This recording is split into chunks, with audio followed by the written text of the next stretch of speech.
இன்னைக்கு வீட்ல கிடைக்கிற சிம்பிளான இன்கிரிடியன்ஸ் வச்சு இன்னைக்கு நம்ம சோயா சங்க்ஸ் கறி தான் பண்ண போறோம். வீடியோ பார்க்கறதுக்கு முன்னாடி நம்ம சேனலை சப்ஸ்கிரைப் பண்ணி வச்சுக்கோங்க. ஃபர்ஸ்ட் பாத்திரத்துல தண்ணி ஆட் பண்ணிட்டு நான் இன்னைக்கு 100 கிராம் அளவுக்கு சோயா சங்க்ஸ் தான் எடுத்திருக்கேன். அந்த பாத்திரத்துல ஆட் பண்ணிட்டு நல்லா குக் பண்ணி எடுத்துக்கலாம். முக்கியமான விஷயம் சிம்ல வச்சுட்டு நல்லா அரை வேக்காட வேக எடுத்து வச்சுக்கோங்க நண்பர்களே. ஏன்னா ரொம்ப வேக வச்சிட்டீங்கன்னா குழஞ்சிரும், அப்புறம் நல்லா இருக்காது. அது மட்டும் இல்லாம வீட்ல நான்வெஜ் செஞ்சு சாப்பிடக்கூடாத சிச்சுவேஷன்ல இருந்தீங்கன்னா இப்படி ஒரு ரெசிபி வீட்ல ட்ரை பண்ணி பாருங்க நண்பர்களே. டேஸ்ட் சூப்பரா இருக்கும், டைம் ரொம்பலாம் எடுக்காது, வீட்ல ஈஸியா பண்ணிடலாம். சோயா சங்க்ஸ் நல்லா குக் ஆகி வந்ததுக்கு அப்புறமாட்டி இன்னொரு பாத்திரத்துல ட்ரான்ஸ்ஃபர் பண்ணி வச்சுட்டு அதுல கொஞ்சமா வாட்டர் ஆட் பண்ணிட்டு நல்லா அலசி எடுத்துக்கலாம் நண்பர்களே. அதுக்கப்புறமாட்டு கொஞ்சமா பல்லாரியும் உரிச்சு எடுத்துக்கலாம். நான் இன்னைக்கு 1 இருந்து 4 பல்லாரி தான் எடுத்திருக்கேன். இல்ல தொலி இன்னைக்கு நல்லா குச்சி குச்சா கட் பண்ணி எடுத்துக்கலாம் நண்பர்களே, பார்த்தாலே தெரியும். அதுக்கப்புறமாட்டு கொஞ்சமா மல்லிகளையும் ஆட் பண்ணி வச்சுக்கலாம். அதுல உள்ள தண்ணி நல்லா பிழிஞ்சு எடுத்துக்கலாம் நண்பர்களே. வீட்டுல ஒரு ஆள் 2 ஆளுக்கு தான் சமைக்கணும், என்ன சமைக்கணும்னு தெரியல அப்படின்னா இந்த ஒரு ரெசிபி கண்டிப்பா வீட்டுல ட்ரை பண்ணி பாருங்க.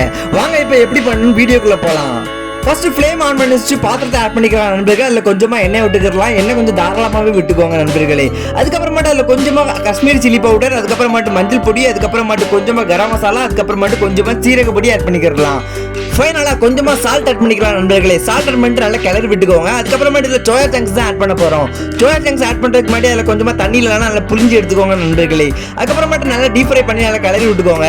சோயா சங்க்ஸை வதக்கும் போதுலேயே தெரியும் அதோட டேஸ்ட், ஏன்னா அந்த அளவுக்கு வாசனை கமகமன்னு வரும் நண்பர்களே. இப்போ இதில் பல்லாரி குச்சி குச்சியா கட் பண்ணி ஆட் பண்ணிக்கலாம். அப்புறம் கொஞ்சமா மல்லி இலை, அதுக்கப்புறமாட்டு ஃபைனலா பூண்டு ஆட் பண்ணிக்கலாம் நண்பர்களே. பொடுசு பொடுசா கட் பண்ணி ஆட் பண்ணிக்கோங்க. இதுல முக்கியமான விஷயம் தயிர் தான். தயிர் மட்டும் உங்களுக்கு எவ்வளவுக்கு ஆட் பண்ணுமோ அந்த அளவுக்கு ஆட் பண்ணிக்கோங்க.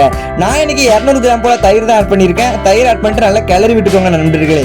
எனக்கு தெரிஞ்சு இந்த இன்கிரிடியன்ஸ் எல்லாம் வீட்டுல ஈஸியா கிடைக்கும்னு நினைக்கிறேன். மறக்காம வீட்டுல ட்ரை பண்ணி பார்த்துட்டு டேஸ்ட் எப்படி இருக்குன்னு கமெண்ட் பண்ணிக்கோங்க நண்பர்களே. கொஞ்சமா கலர் காண்டி காஷ்மீரி சில்லி பவுடர் ஆட் பண்ணிக்கலாம் நண்பர்களே. காஷ்மீரி சில்லி பவுடர் ஆட் பண்றதுனால கலர் டேஸ்ட் வைஸ் சூப்பரா இருக்கும். நெக்ஸ்ட் இன்னொரு கடாயில என்ன ஆட் பண்ணிட்டு அதுலயும் கொஞ்சமா காஷ்மீரி சில்லி பவுடர், கொஞ்சமா மஞ்சள் பொடி ஆட் பண்ணிட்டு நம்ம தாளிசம் பண்ணி எடுத்துக்கலாம் நண்பர்களே.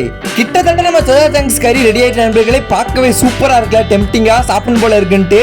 நெக்ஸ்ட் ஃபைனலா மல்லியலையும் ஆட் பண்ணிட்டு நம்ம வீட்ல சர்வ் பண்ணி எடுத்துக்கலாம். மறக்காம சொல்றேன் நண்பர்களே, வீட்ல ஒரு தடவை ட்ரை பண்ணி பாருங்க. இதை சப்பாத்திக்கு வெள்ளை சாதத்துக்குலாம் வச்சு சாப்பிடலாம் நண்பர்களே. அடுத்த ஒரு வீடியோல பார்ப்போம். டடா.